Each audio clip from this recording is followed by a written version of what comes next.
Ternyata reward and punishment dalam sebuah organisasi itu tidak muluk-muluk soal uang.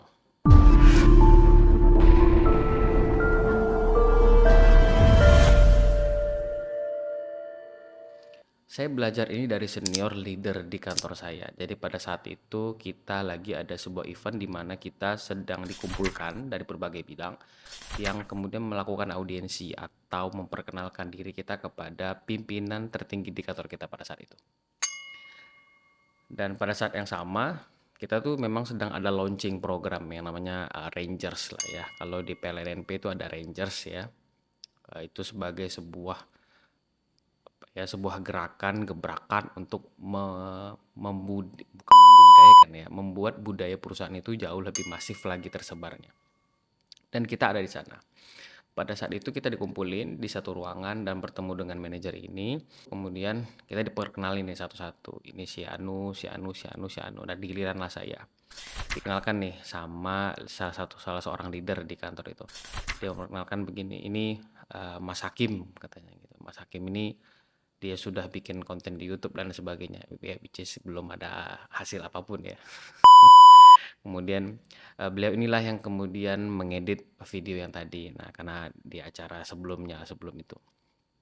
Oh iya iya iya kata manajer tadi gitu. Nah, saya kemudian melihat gestur beliau ini seperti sedang mengingat ya. Mata beliau ini agak-agak ke atas gitu ya, seperti mengingat sesuatu gitu. Mungkin mengingat ini siapa ya gitu. Sepertinya saya sedang mengingat sesuatu, saya pernah jumpa atau pernah dengar nama Mas Hakim ini tapi saya lupa di mana. Nah, jadi beliau tuh gestur itu seperti mengingat-ingat. Dan benar saja beberapa detik kemudian dia langsung ngomong seperti ini. Beliau langsung ngomong, "Ini Mas Hakim yang kemarin ikut benchmark itu ya?" katanya gitu. Langsung saya samber nih, "Oh, benchmark yang di Singapura itu, Pak?" Saya bilang gitu. "Iya," katanya itu. "Iya, Pak, itu saya." Saya bilang, "Wah, itu." Terus beliau bilang, "Jadi itu gimana? Konten itu udah di-upload ke YouTube apa belum?" Gitu. Saya bilang, "Ya wis udah, gitu, udah lama gitu." Nah, dan itu konten, men. Jadi saya ngerasa pada saat itu seperti di-notice oleh orang nomor satu di kantor saya itu jadi sebuah hal yang luar biasa gitu perasaannya ya. Bukan karena kesenangan atau apa, enggak ya. Karena beliau itu menotis kegiatan itu yang saya ikuti itu 6 bulan yang lalu gitu. Jadi beliau menotis itu jaraknya itu 6 bulan dari acara itu. Jadi itu sebuah durasi waktu yang sangat-sangat lama untuk orang mengingat sedetail itu gitu ya. Apalagi ini di sebuah acara emang nggak ada sangkut pautnya dengan itu gitu. Jadi dari situ saya belajar bahwa wah, ternyata menjadi seorang leader itu selain kita mengakomodir kebutuhan personal ya, mungkin ada kebutuhan personal, kemudian tentang kerjaan gitu. Ternyata menotis kegiatan tim kita di luar pekerjaan itu penting banget ternyata. Dan itu termasuk reward and punishment juga gitu. Artinya reward atau apresiasi dari kita sebagai leader kepada tim kita gitu. Nah, jadi ketika itu tuh saya ngerasa bahwa wah, saya menemukan sebuah pelajaran penting nih ya. Ternyata reward and punishment itu, terutama reward ya. Reward itu bukan bukan hanya berarti kita dikasih uang, kita dikasih jabatan atau dikasih promosi ya, meskipun itu yang belum saya dapatkan. Ya. Tapi memang ada reward yang berupa materi itu pasti ada bonus, kemudian ada ya apapun lah ya. Ada teman saya itu yang salah satu di swasta di marketing, ya. Reward buat tim dia itu dia kasih emas. Nah, itu ada tuh model-model kayak gitu tuh. Nah, tapi menotis kegiatan atau menotis sesuatu dari tim kita di luar pekerjaan yang biasa rutin kita lakukan, itu juga termasuk reward. Itu apresiasi dari kita sebagai leader kepada tim kita. Jadi menjadi seorang leader itu bukan hanya harus mengerti soal pekerjaan, mengerti bagaimana memanage tim dan pekerjaan, tapi juga memperhatikan sisi-sisi humanis yang seperti itu gitu.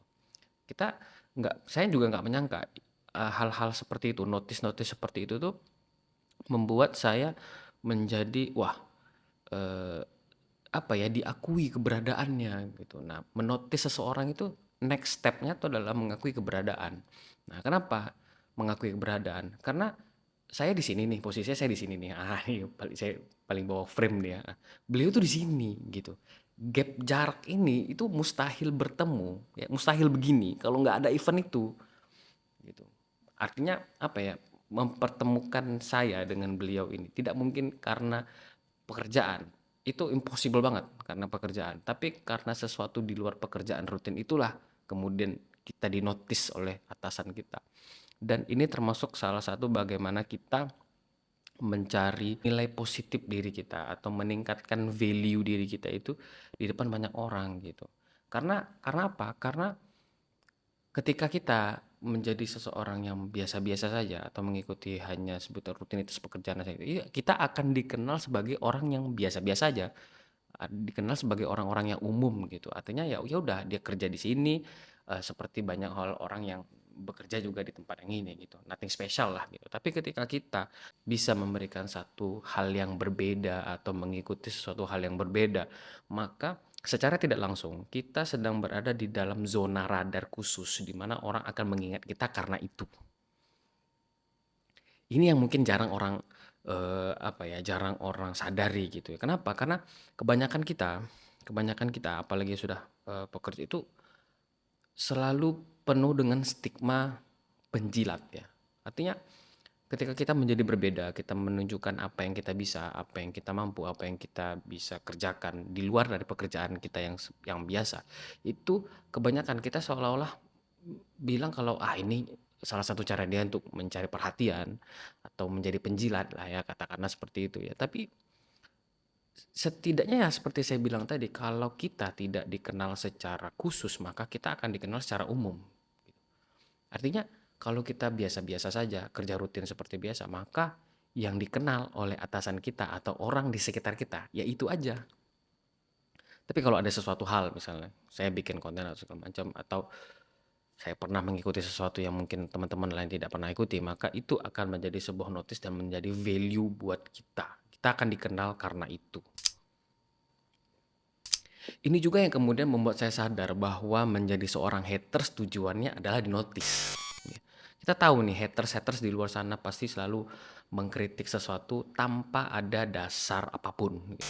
Bisa jadi karena personal bullying, kemudian ada yang main fisik dan sebagainya gitu. Ya banyaklah hal-hal seperti itu. Nah, menjadi dinotis oleh seseorang yang kita kagumi atau seseorang yang kita senangi di dunia maya dan sebagainya ini kejadian langka gitu. Ibaratnya dari sekian juta followers akun ini atau orang yang kita kagumin ini, dia bisa menotis direct message dari kita itu udah jadi hal yang luar biasa gitu ya. Makanya menjadi haters dan menjadi sebuah tim di mana dia harus berkegiatan, harus melakukan sesuatu di luar dari kebiasaan itu memang dasarnya adalah untuk dinotis oleh orang lain yang menjadi role model bagi dia gitu. Terlepas dari apapun motifnya ya, kadang kita punya motif nama baik atau keterkenalan, kemudian juga ada materi dan sebagainya gitu. Terlepas dari itu, sesuatu hal yang kita lakukan di luar dari kegiatan rutin kita, itu yang akan membuat value diri kita menjadi lebih baik, lebih berharga, lebih prestis untuk dibicarakan di depan orang lain. Karena itu tidak dilakukan oleh orang lain, tidak dirasakan oleh orang lain, dan tidak dialami oleh orang lain. Sekhusus itu tempat kita ketika kita melakukan sesuatu hal yang berbeda dibandingkan oleh orang yang lain. Nah, kasus yang paling baru nih, ada teman saya juga, dia mendapatkan kesempatan untuk tugas karya ke perusahaan di atas kita gitu. Nah, ini juga menaikkan value diri dia gitu ketika dia berada di tengah teman-teman gitu. Dia cerita tentang apa yang dia mungkin tidak akan dapatkan ketika dia melakukan tugas karya, melakukan ketika mendapatkan promosi jabatan dan sebagainya. Ini menjadi sebuah sebuah, kalau kita lihat itu seperti cahaya di tengah kegelapan gitu. Artinya semua orang pasti akan menuju ke sana untuk melihat cahaya ini dari mana.